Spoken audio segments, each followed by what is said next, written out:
Hello दोस्तों, नमस्कार। स्वागत करते हैं आपका अपने YouTube चैनल में। दोस्तों, आज हम बात करते हैं भोजपुरी से जुड़ी खबरों की। जी हाँ दोस्तों, भोजपुरी की सबसे फेमस एक्ट्रेस, आप सबकी चहेती अक्षरा सिंह सिर्फ फिल्मों में ही नहीं बल्कि अपनी एल्बम के गानों के लिए भी बेहद मशहूर है। उनके गाने के रिलीज होते ही वह टॉप लिस्ट में शामिल हो जाते हैं।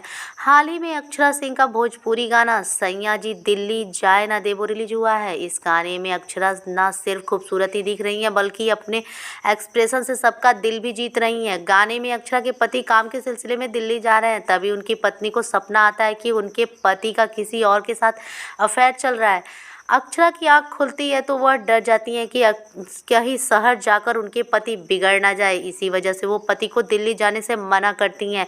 यूट्यूब पर रिलीज हुए इस गाने को लोगों का भर भर के प्यार मिल रहा है। इस गाने को अक्षरा सिंह ने अपनी ही आवाज़ में गाया है।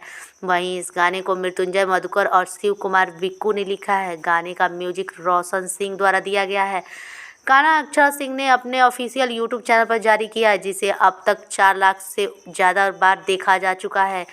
आप भी इस वीडियो को देखें, इस गाने को देखें और हमें कमेंट करके बताएं कि आपको ये गाना कैसा लगा। और हमारे चैनल को सब्सक्राइब करें और घंटी को दबाना बिल्कुल ना भूलें।